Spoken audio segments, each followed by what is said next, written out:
ನೀವು ಉಳಿದಂತೆ ಟೀಚರ್ಸ್ಗಳಿದ್ದಾರೆ, ಅವ್ರಿಗೆ ಪಾಪ ಟೀಚರ್ಸ್ಗೆ GPT ಅಂಡ್ PhD ಒಂದು ದೊಡ್ಡ ಸಮಸ್ಯೆ ಇದೆ. ಅದಕ್ಕೆ ಸಂಬಂಧಪಟ್ಟಂತೆ ಇವತ್ತು ಸುಪ್ರೀಂ ಕೋರ್ಟ್ನಲ್ಲಿ ಕೇಸ್ ಫೈಲ್ ಮಾಡಿದ್ದೀವಿ. ಅವ್ರಿಗೆ ಟೆಟ್ ಎಕ್ಸಾಮ್ ಪಾಸ್ ಆಗಬೇಕು ಅಂತೇಳಿ. ಬೇಕಾದ್ರೆ ಸ್ಪೆಷಲ್ ಎಪಿಸೋಡ್ ತಗೊಂಡ್ರೆ ನಾನು ಹೇಳಿಕ್ಕೆ ಬಯಸ್ತೇನೆ. ಟೆಟ್ ಎಕ್ಸಾಮ್ ಪಾಸ್ ಮಾಡಬೇಕು ಅಂತೇಳಿ ಯಾವುದೋ ಒಂದು ರಾಜ್ಯದ ರೆಫರೆನ್ಸ್ ಹೇಳಿ ಸುಪ್ರೀಂ ಕೋರ್ಟ್ ಒಂದು ಆರ್ಡರ್ ಮಾಡಿಬಿಟ್ಟಿದೆ. ಈಗ ನಮ್ಮಲ್ಲಿ ಕೂಡ 70,000 ರಿಂದ 80,000 ಜನ ಟೆಟ್ ಎಕ್ಸಾಮ್ ಪಾಸ್ ಮಾಡಿಲ್ಲ. ಅವನ್ನೆಲ್ಲರನ್ನೂ ಕೂಡ ಇನ್ನು 2-3 ವರ್ಷದಲ್ಲಿ ಮಾಡಿಲ್ಲ ಅಂದ್ರೆ ಅವ್ರನ್ನ ಟರ್ಮಿನೇಟ್ ಮಾಡಬೇಕು ಅಂತೇಳಿ ಸುಪ್ರೀಂ ಕೋರ್ಟ್ ಆರ್ಡರ್ ಮಾಡಿದೆ. ಅದಕ್ಕೆ ಸರ್ಕಾರಿ ನೌಕರ ಸಂಘ ಅದರ ವಿರುದ್ಧ ಸುಪ್ರೀಂ ಕೋರ್ಟ್ ವಿರುದ್ಧ ಈಗ ಅಪೀಲ್ ಹಾಕಿದ್ದೇವೆ. ಅಪೀಲ್ ಹಾಕಿದ್ದೇವೆ, ಅಡ್ಮಿಟ್ ಕೂಡ ಆಗಿದೆ, ಒಳ್ಳೆ ಅಡ್ವೊಕೇಟ್ ಇಟ್ಟಿದ್ದೇವೆ.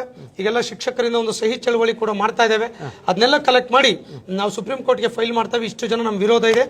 ಯಾರು ಇನ್ ಸರ್ವಿಸ್ ಇದ್ದಾರೆ, ಯಾರು TET ಸ್ಟಾರ್ಟ್ ಮಾಡೋದಕ್ಕಿಂತ ಮುಂಚೆ ಇದ್ದಾರೆ, ಅವರೆಲ್ಲರಿಗೂ ಕೂಡ ಎಕ್ಸಾಮ್ಷನ್ ಒನ್ ಟೈಮ್ ಕೊಡಿ. ಇನ್ನು ಮುಂದೆ ರಿಕ್ರೂಟ್ಮೆಂಟ್ ಆಗ್ತಾರವ್ರಿಗೆಲ್ಲ TET ಕಂಪಲ್ಸರಿ ಮಸ್ಟ್ ಮಾಡಬೇಕು ಅಂತ ಹೇಳಿ ಕೂಡ ನಾವು ಅಪೀಲ್ ಕೂಡ ಪ್ರೇಯರ್ ಮಾಡಿದ್ದೇವೆ. ಸಹಿ ಸಂಗ್ರಹ ಆಗ್ತಾ ಇದೆ. ಅದನ್ನ ಸುಪ್ರೀಂ ಕೋರ್ಟ್ಗೆ ಕೂಡ ನಾವು ಫೈಲ್ ಮಾಡ್ತೇವೆ. TET ಎಕ್ಸಾಮ್ ಅಂತ ಕಂಪಲ್ಸರಿ ಮಾಡಿರೋದ್ರಲ್ಲಿ ಒಂದು ಸದುದ್ದೇಶ ಇದೆ. ಯಾಕೆ ಅದು ಉದ್ದೇಶ ಅಂತಂದ್ರೆ ಏನಾಗುತ್ತೆ ಅಂತ ಹೇಳಿದ್ರೆ, ಸುಪ್ರೀಂ ಕೋರ್ಟ್ ಕೂಡ ಯೋಚನೆ ಮಾಡಬೇಕಾಗಿತ್ತು. ಸರ್ಕಾರ ಕೂಡ ವಿಚಾರದಲ್ಲಿ ಈಗಾಗಲೇ ಸುಪ್ರೀಂ ಕೋರ್ಟ್ ಮನವೊಲಿಸೋ ಕೆಲಸ ಮಾಡಿದೆ.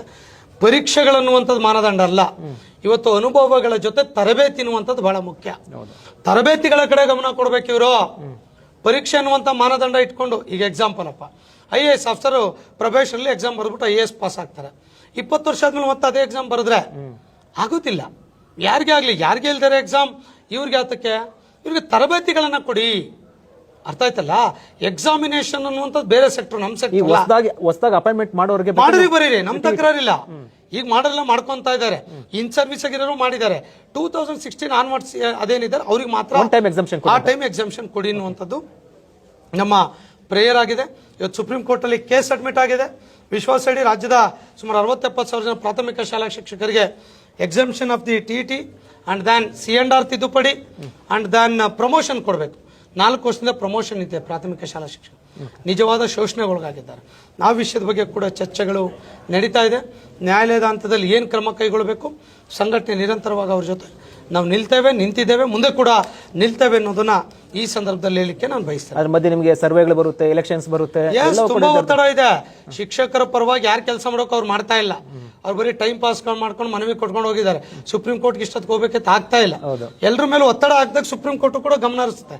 ಸರ್ಕಾರ ಕೂಡ ಒತ್ತಡ ಹಾಕಿದ್ವಿ, ಅವ್ರು ಕೂಡ ಅಪೀಲ್ ಹೋಗ್ತಾ ಇದ್ರು. ಒಂದು ಪಾರ್ಟ್ ನಾವು ಕೂಡ ಆಸ್ ಎ ಸಂಘಟನೆ ಹೋಗ್ಬೇಕಲ್ಲ, ನಮ್ಮ ಪ್ರೇಯರು ಕೂಡ ರೀಚ್ ಆಗ್ಬೇಕಲ್ಲ ಅವ್ರಿಗೆ. ಹಾಗಾಗಿ ಸರ್ಕಾರ ಏನ್ ಮಾಡ್ತದೋ ಬಿಡ್ತದೋ ಗೊತ್ತಿಲ್ಲ, ಅವರ ಪ್ರತಿನಿಧಿಗಳಾಗಿ ನಾವು ಮಾಡ್ಬೇಕಲ್ಲ.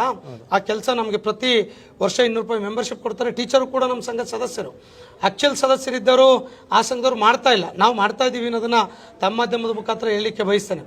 ಅವ್ರು ಬರೀ ಇದರಲ್ಲೇ ಟೈಮ್ ಪಾಸ್ ಮಾಡ್ತಾ ಇದ್ದಾರೆ. ಅವರ ಹಿತ ಕಾಪಾಡಬೇಕು ಅನ್ನುವಂಥ ಒಂದು ಸಾಮಾನ್ಯ ಜ್ಞಾನ ಕೊಡಲ್ಲ. ಸುಮ್ಮನೆ ಬೇಕಿಲ್ಲದ್ ಮಾಡ್ಕೊಂಡು ಖರ್ಚು ಮಾಡೋ ವ್ಯವಸ್ಥೆ ಮಾಡ್ತಾರಲ್ಲ.